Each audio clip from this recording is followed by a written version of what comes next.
Hi all, in this video let's see HTML quotation and citation elements. Quotation elements are used to display quotes. For example, quotes written by Shakespeare, quotes written by Plato, quotes written by Socrates, like that. The quotes which we are going to display may be our own quote or taken from other sources. Here other sources means other websites, books, articles or any other document. Let's see. Blockquote element and Q element. Q for quotation. Both elements used to display quotes, but mostly blockquote element used to display longer quotes and the Q for shorter and inline quotations. Let's go back to Visual Studio Code. Here in our index.html file, just added a quote using blockquote element and added a small quote using Q element. Mostly Q element used for inline quotation, so that used inside paragraph tag. We can also use separately. Now let's check it in browser. See, here our code displaying successfully.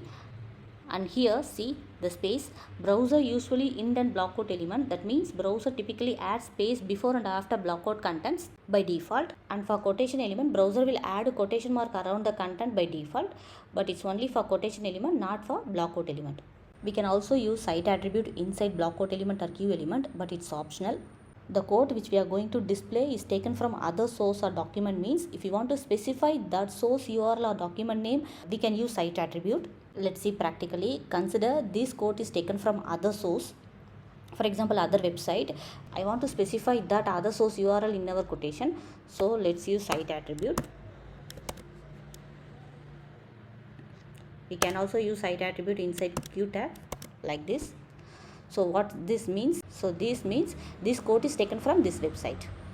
Let's refresh this page.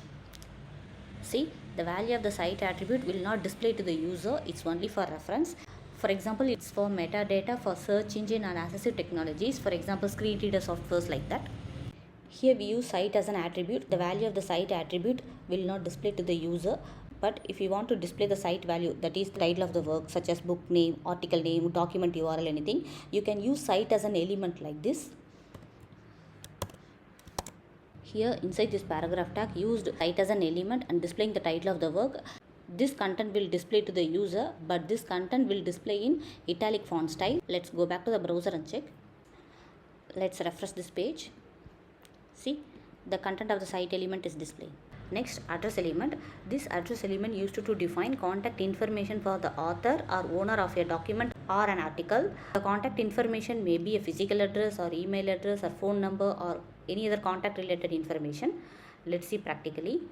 Let's add sample contact information using address element. Mostly address element used for providing contact information at the beginning or end of the web pages. And also this content will display in italic font style. Let's go back to the browser and check. Let's refresh.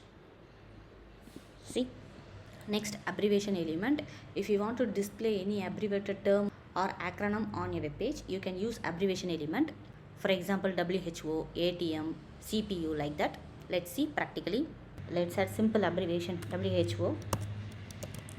Here inside this paragraph tag, add a WHO using abbreviation element. We can provide the full form, that is the explanation of this abbreviation, using title attribute. That title attribute should be used inside abbreviation tag. Title, we can provide a full form of this abbreviation like this. Let's refresh this page. See, when moving the mouse over this abbreviation, the full form of this abbreviation will display to the user. Next, bidirectional override tag.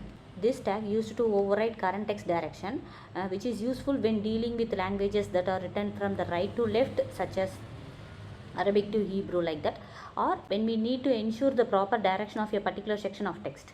Let's see practically. Let's add video tag. Video means bidirectional override tag.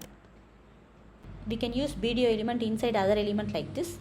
Inside video element, we can use direction attribute to specify the direction. If we specify the direction as RTL, means the text will display from right to left. If we specify the direction as LTR, means the text will display left to right. Let's go back to the browser and see. See the result. The text is displaying from right to left. This is left to right.